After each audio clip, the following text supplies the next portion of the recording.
My husband, Leo, 34M, and I, 30F, have been together for 7 years, married for 4 of them. We don't have any kids and we don't intend to. 2 years ago, Leo asked me for an open marriage. I was devastated at the time. I couldn't understand why he didn't just want me. I couldn't even comprehend the idea of sharing him either. He gave me the same song and dance a lot of men give their spouses, swore up and down that he loved me. I just wasn't fulfilling his needs. He needed more than what I could give. It was just to spice up our life. It was just sex, etc., etc. I did ask if there was someone else. He said no. To this day, I'm still not sure if I believed him. But at the time, I was angry and hurt and said no. He pestered me to change my mind for a week before giving me an ultimatum: open marriage or divorce. I chose the open marriage. I just couldn't bear the thought of him leaving me at the time. We have rules. We can't bring any partners home. We have to get tested for STD every 3 months. 1 weekend out of the month must be left free for us time. Any money we spend on / with our partners must come from our personal accounts. I didn't partake in the open marriage myself for the first 3 months. Leo obviously did right away. He seemed to be gone or out late almost all the time, but he always acted so happy and loving towards me while I felt like I was dying inside. It killed me to think he was sleeping with other women, and I felt so lonely and unattractive and not good enough.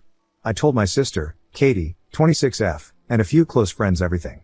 Katie told me to just play his game and be part of the open marriage too.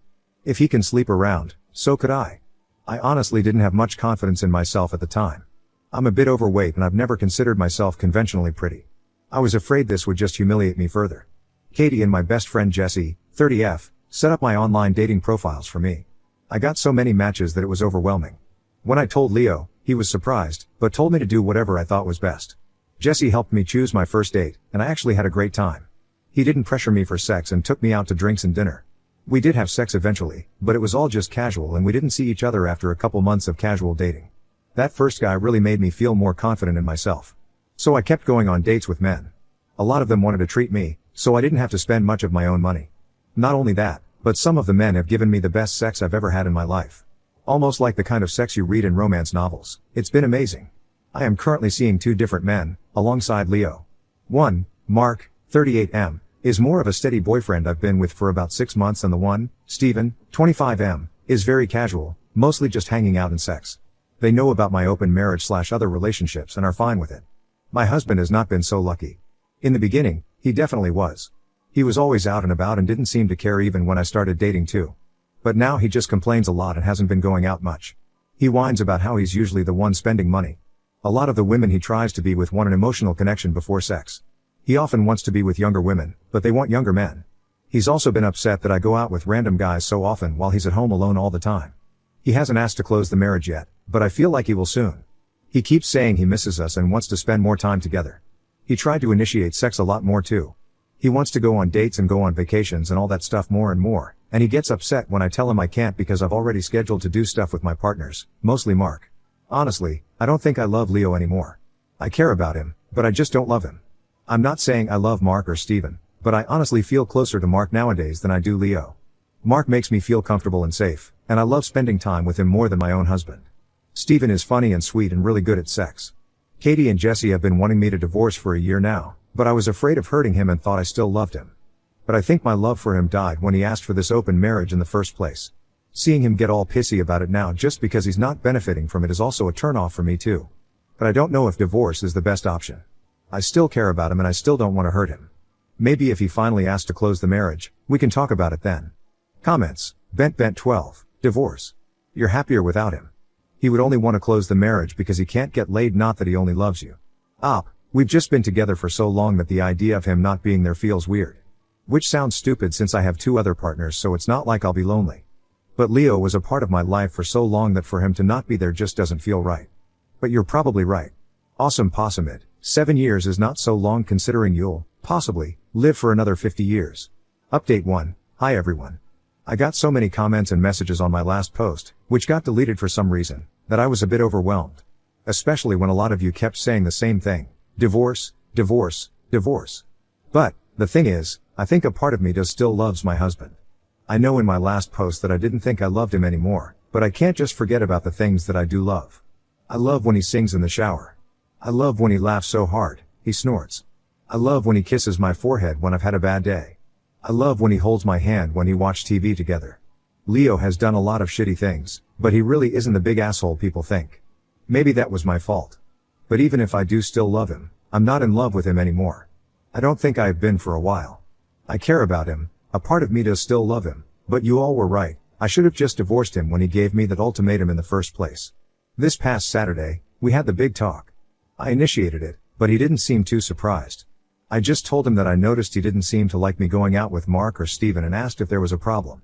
He said there was. But he didn't ask me to close the marriage. He just asked me if I still loved him. I said something like not like I used to. He broke down crying, which made me cry. I guess he had known for a while that I wasn't in love anymore, but he had hoped he could win me back if he funneled all of his energy into me. I was honest and told him that during those first 3 months of our open marriage, I think my love for him died and I just couldn't get it back. I did tell him that I still cared about him and that I did love him, but it's not the same as it was. He asked if I loved Mark or Steven, and I said no. I like being with them and I care about them a lot, but I can't say I'm in love with either of them. I also finally asked him why he wanted the open marriage in the first place. A lot of you in the comments said he already had someone lined up and you were right. He had someone at work he was interested in and she wanted him too. The open marriage was just to get permission. He honestly never expected me to also get my own partners because of how unconfident I was, but he didn't want to stop me either because he thought nothing would come of it. He didn't really like me seeing other men, but he knew it wouldn't have been fair to tell me no when I gave him permission first. I guess Mark and Steven made him insecure because I was spending so much time with them on a regular basis. The open marriage was just sex on the side for him. He only did hookups and they never lasted long. He genuinely always just loved only me. But he thought I was falling in love with my partners and he was losing me and wanted to win me back. We cried a lot and talked a lot. We've decided to get a divorce. Since the house is in his name, I'm going to move out and live with Katie for a while. He told me I didn't have to and I could stay until the divorce was finalized, but I just can't. It's too hard to even look at him sometimes. I don't know how I feel, to be honest. I thought I would be relieved or sad, but I'm just tired. I wish I could have been like you all wanted me to be, clapping back or being sarcastic and snarky or rubbing it in his face, but I don't feel like I've won anything. I just feel lost. Comments. Princess Bella 1. Unfortunately, this is what happens when opening the marriage is not mutual. But you two are handling it as adults and I hope that both of you find the happiness that you deserve. Just not with each other. It is a situation where no one wins. Thanks for the update. Succubusukudri, this is an old tale, and people keep falling for that. I was like, look at all of these stories on Reddit. They all have the same ending, but people always trade 80% for 20% that they don't have. From _Mars_ to _serious, can confirm. The 80% I get out my relationship is great. The 20% I want that I don't get certainly has an effect on me and how I conduct myself in the relationship. That being said, I wouldn't throw away the 80% to get the 20% from somewhere else as it would be a net loss at the end of the day. Update 2. I wish it was easy to hate my husband. Our marriage is over. We both talked about reconciling, but I just can't do it. I can't love him like I used to. I've officially moved out and am currently living with my sister. I wish I could hate him for everything, but I don't. I'm angry and sad and frustrated and devastated, but I don't hate him. I think everyone wants him to be the villain. But he's not clever enough for that. My husband was always short-sighted. He really never thought about long-term of things. His focus was always the then and now, not whatever came later. Because that was for later him to worry about. Now we're at the later and it's awful. I wish I could blame him for everything. But he didn't slowly ruin or chip away at my self-esteem. He didn't break me down and make me hate myself. He didn't flaunt his success in my face. He didn't make me feel inferior. I came to him that way. He took advantage, but he was never hateful. Maybe I should have let him know during the open marriage how unhappy I was. I tried to hide it from him. He would even ask me and I still lied. If I had been honest, maybe we could have closed the marriage. Maybe we could have just gotten divorced at the beginning. Maybe I should have negotiated better rules. I have so many maybes and so much blame for myself. If I had been more confident back then, maybe this open marriage never would have happened. But I blame him too. I hate that he let that woman come between us. I hate that he even entertained her flirtations and had discussions with us. I hate he thought this was a solution and that I agreed because I couldn't bear the thought of losing him. But I don't hate him. I want to, but I can't. I know it'll get easier, but everything is so hard now. I don't know what to do and I feel like I'm crazy. I hope I can feel like myself again soon. Comments. Vefelt, honey, he took your marriage hostage in order to get his dick wet whenever he wanted, fully believing that you would sit at home as a quiet little housefrau and not be unhappy about what he was doing. He was selfish on a galactic scale, and he was the one at fault for this. A partner who actually cared about coming to terms with things would not have held a gun to your marriage's head and said either other women suck my dick or the marriage gets it. There's no fixing that kind of selfish and there's no way a marriage can survive it. He prioritized his cock and when he realized it was a bad call it was already way too late. Do not blame yourself for any of this, because all you did was what he asked for. Now on to the next story. Story 2. Wife cheated on me with her friend's brother, so I kicked her out immediately. Now she's begging for forgiveness, but I feel numb because she made me feel like a robot. I, 32M, have been married to my wife Kate, 30F, for 4 years, together for 9. Our relationship has been amazing, loving and supportive. We have good communication, hardly ever argue, and our bedroom life has gone from strength to strength over the years. We discussed cheating in the past and I was always clear that we would be over if it ever happened. Kate went home to visit her family last weekend, which was fairly normal. Before she left on the Friday night, we had a minor argument about keeping the house tidy, so our communication was limited on Saturday, but I knew she was going out to meet some friends at a bar. I trusted her 100%, so didn't think anything of it. Before I fell asleep, I texted her saying that I hoped she had a nice night.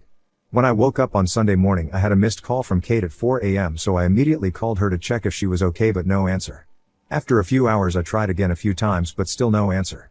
Around an hour later I got a message saying she was fine and was driving back soon. Kate got home late afternoon and looked awful. She had clearly been crying, was not wearing any makeup, unusual for her, and looked like a shell of a person. I knew right away something was wrong, but she wouldn't let me hug her and would barely speak. I sat her down on the couch and made her some tea. I gently encouraged her to tell me what was wrong, and she burst into uncontrollable tears for at least 10 minutes while I was trying to comfort her. She then proceeded to tell me, stopping every few words, that she had slept with someone last night after the bar. At that moment, something in my brain broke. I can't describe it any other way. I immediately got up and jumped in my car and drove off. I went to a park and walked around it for about an hour. Kate was calling my phone constantly and I turned it off. When I got home, I grabbed 2 suitcases from the garage and went to our bedroom. I threw some of Kate's clothes and shoes into them and left them by the front door. Kate was lying on the floor in the living room, curled up into a ball sobbing. I called her best friend who lives nearby and told her that Kate needed a place to stay and a ride to her place, and that Kate could explain everything to her later. I told Kate I was leaving for an hour and that her friend was coming to pick her up. She grabbed onto my legs trying to stop me from leaving. When I returned home again, Kate was gone and so were the cases. On Monday, with a clearer head, I answered one of Kate's many calls and told her that I needed her to send me an email with as much details as possible of that night, and if she leaves anything out, there will be no hope of reconciliation. I received this email on Monday night but still haven't opened it. Since then, everyone has been trying to contact me, but I have just been working, exercising and sleeping. One of her friends turned up at my house with an attitude demanding an explanation. I told her to speak to Kate and close the door in her face. I have also been speaking to divorce lawyers, have moved money into separate accounts and blocked Kate and all of her friends on everything. Everything I have done since I found out seems like I've been on autopilot. I don't feel angry, upset or overly emotional. Just numb. Kate posted a note through the door yesterday asking me to meet tomorrow, but I'm conflicted. Should I meet her? Will it change anything? Is there any point in trying to reconcile? Is it normal to feel like a robot, and how do I snap out of this? Edit. I just want to add that when I came home the first time, Kate confirmed it was consensual. She was drunk but knew what she was doing. Comments. Seert. Hey, I am really sorry. I will speak from experience. Being numb, after finding out, was one of the main feelings that you will have. And it's totally okay to take a pause for as long as you need, before you make a single decision. Need months? Take months. You don't owe anybody anything at this moment. And good job setting up boundaries. Regarding whether to read that email or not, think about it before doing so. Generally, there are 2 types of people: the ones that want to know as less info as possible and the ones that want to know every single detail there is. How it felt, how and what they have done. I, personally, did want to know every detail. I would say it helped me. Definitely caused me to imagine how it happened many times. Sometimes I wonder if I would be better of not knowing. She does seem remorseful. She did admit it herself, and as soon as she could in person. This will ruin things, big time. Magic will be forever gone, I promise you. 100% trust will never be back again, but 90-95% is possible. But there will always be that doubt in your head every time she will leave the house. You can definitely live with it. You can become stronger as a couple even in some areas. That's all possible and will tremendously depend on her, the work she is ready to do, but unfortunately for you, you will have to do a lot of work too. It will seem unfair, but that's a reality. We all said that we will never forgive infidelity. But I tried staying. I stayed for 1.5 years. Did the work, read the books, watched videos, did a lot of talking, etc. I personally couldn't get over it. My psychotherapist said that everybody takes it differently. Some can live with it, some cannot. I took it as 10/10. It made me shell of a person for those 1.5 years. It affected my next relationship. If you can take it, if you can do the work, if you know she will give you the compassion and understanding, that she is ready to do anything to help you, it might be possible. But keep in mind that post-infidelity relationship is very different and have very different rules. If you will decide to go to psychotherapist, get the one that specializes on infidelity. Whatever will be required to reconcile could be considered controlling and unhealthy by regular psychotherapists. I hope you the best, my friend. Hedgehog Unlikely 3269. If you have someone you trust, I recommend that you spend as much time as possible. You say that right now you don't feel anything, but sooner or later the feelings are going to hit you, and if you keep all that in, it will be worse. Update: after reading your comments, I decided to meet with Kate but not read the email. Kate came to the house yesterday, and when I opened the door she looked terrible. She tried to hug me and started mumbling apologies, but I stopped her and we sat down to talk. I started by telling Kate that I would be recording the audio of the conversation, and she agreed. I then asked her to explain what happened and told her that I haven't read the email she sent. Kate said she had been at the bar with two friends, I know and like both of them, and told me what she had to drink. I was surprised at how little she drank because it was the same amount we would normally drink when going for dinner, a few glasses of wine and a cocktail. She admitted she was only slightly tipsy. One of her friends, Sarah, has a younger brother, Max, 27M, who came to pick them up around midnight. It's a running joke in their group that Max has had major crush on Kate since high school, and I had heard them joke about this. The four of them went to get some food and Max then dropped each one off until it was just him and Kate. Kate said she didn't want him to drive the 20 minutes to her parents' place after working all day, so would just order an Uber from his apartment. She went into his apartment to order the Uber but couldn't get one. Max suggested she should crash in his bed and he would take the sofa. He would then drop her off in the morning. Kate refused and continued to try to find an Uber. They were sitting on Max's bed and he kissed her. She kissed him back and they ended up having sex. She confirmed again that it was consensual. After that she broke down crying from guilt and Max took her home. She cried for another hour, then tried to call me to tell me what she had done. We had to stop a number of times because Kate kept breaking down and crying hysterically. She told me it was a huge mistake. She got caught up in the moment. It was terrible. She only loves me, blah blah blah. After she was done, I told her that her story didn't make sense, but it didn't matter at this stage because I was done. This caused another breakdown. I told her I was going to continue with the divorce preparations, but for the next month we would be separated with no contact. I also told her that we would both remain faithful, would get a full STD panel, and she would tell our mutual friends and family what happened. If she sticks to these conditions, I would be willing to meet again to see if there was any way forward other than divorce. She enthusiastically agreed to this but made it clear that she did not expect me to stay faithful to her. I know many of you will criticize this decision, but I need to be sure that divorce is the right option after I have had time to process everything that has happened. I am still 99% sure that is where we are heading, but I need to be 100% certain. Edit: just to clarify, because many of you seem to be focusing on this point. I've had mutual friends and my wife's family send me nasty messages, turn up at my house, etc. because according to Kate, I kicked her out over an argument. My request was that Kate tells them it's because she has been unfaithful, not a full rundown of everything that happened. Comments: use Tangerine 117. So there's a running joke about this guy wanting to bang your wife. Then in the middle of the drive home it is determined that 20 minutes is too far because he worked all day. Then the solution to that ends up with them sitting on his bed. The logic leaps for this to be believable are miles wide. Almost 100% the sequence of events did not happen that way. Absoma: cheating partners always offer a hall pass so that they can later say they aren't the only ones who did wrong. Don't take her up on it. I don't intend to lower myself to her level. Even if I wanted to, I can't see any woman wanting to jump in the sack with an emotionless husk.